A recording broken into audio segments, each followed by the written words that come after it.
Lorsque l'on veut instaurer des changements profonds dans notre vie, il existe une multitude d'outils, mais il y en a un qui sort du lot.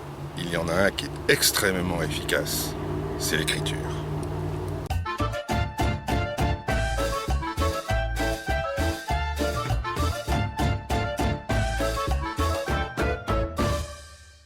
Lorsque l'on veut explorer ce que nous avons en nous, l'écriture est un outil absolument formidable. Pourquoi ? Parce que notre inconscient va pouvoir s'exprimer par notre écriture. Alors, c'est sûr qu'il faut un état d'esprit un peu spécial lorsque l'on écrit, vraiment laisser filtrer nos idées à travers notre esprit. Mais souvent, lorsque je conseille aux gens d'écrire, la première question qui vient, c'est écrire quoi ? En fait, il faut écrire n'importe quoi, tout ce qui nous passe par l'esprit. Et idéalement le structurer quand même. C'est-à-dire que la première chose à faire, c'est lorsque l'on sent qu'on a quelque chose qui nous bloque, un inconfort, c'est d'écrire ce que l'on ressent, d'identifier la source de l'inconfort. Est-ce que cette source est dans le domaine émotionnel, dans le domaine matériel ? Est-ce que c'est un problème de reconnaissance ?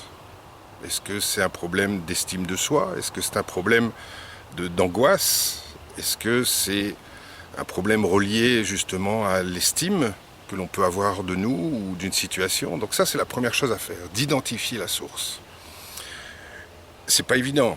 Et ça prendra plusieurs peut-être séances d'écriture pour que justement ressorte de nos écrits la source de notre inconfort. Ensuite, se poser la question, pourquoi ça m'affecte dans ce domaine-là ? Pourquoi ? Est-ce que parce que ça vient toucher mon ego ? Est-ce que ça vient toucher la famille ? Est-ce que ça vient toucher ma situation financière, si c'est dans le côté matériel ? Est-ce que ça vient toucher mes valeurs ?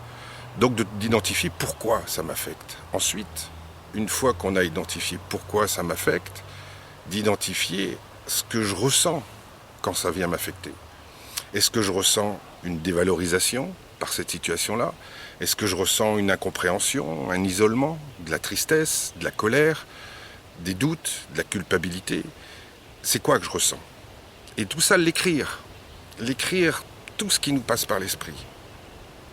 Ne pas essayer de se relire ou quoi que ce soit, de faire des belles phrases. Il faut écrire ce qui sort.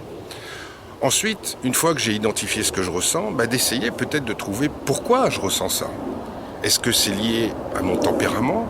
Est-ce que c'est lié à ma situation ? Est-ce que c'est lié à ma personnalité ? Pourquoi je ressens ça ? Et ça, pareil, essayer de l'écrire. Ensuite, une fois qu'on a fait tout ça, d'aller un peu plus loin. C'est-à-dire d'écrire peut-être les conséquences de cette situation.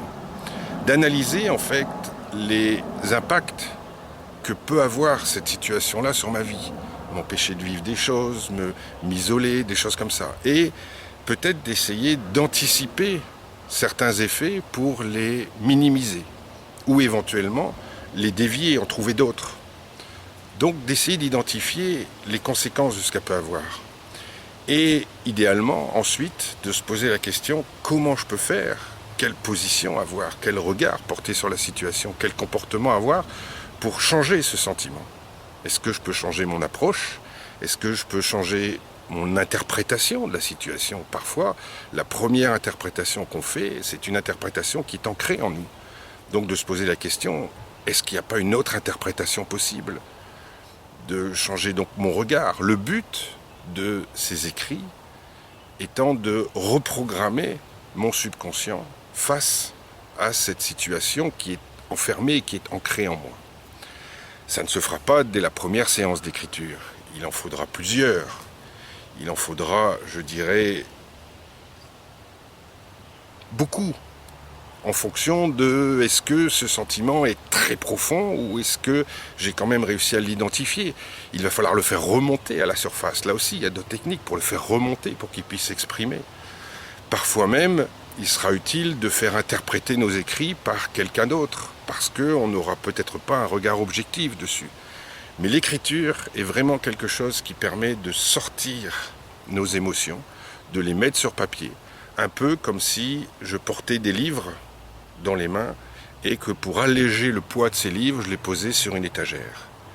Donc le fait d'écrire va permettre, inconsciemment, mais ça fonctionne très bien, de poser mes idées un peu sur une étagère, et comme ça, mon esprit n'aura plus à y penser en permanence, parce que je me dis, j'ai plus besoin d'y penser, j'ai plus besoin de m'en occuper, vu que c'est posé sur papier, donc je ne peux pas l'oublier. Parfois, certaines choses qui nous hantent, qui sont ancrées en nous, sont reliées à peut-être des souvenirs agréables que je ne veux pas oublier. Donc j'y pense, ne serait-ce que la mémoire d'une personne disparue ou des choses comme ça. Le fait de les mettre sur papier, je libère mon esprit parce que c'est pas oublié, j'ai pas, je dirais, trahi la pensée, c'est écrit sur papier, c'est posé. Et le fait de relire nos écrits, quelques semaines plus tard, quelques mois plus tard, et pourquoi pas quelques années plus tard, nous permettra de vraiment prendre conscience des changements bénéfiques qu'on a pu instaurer dans notre vie.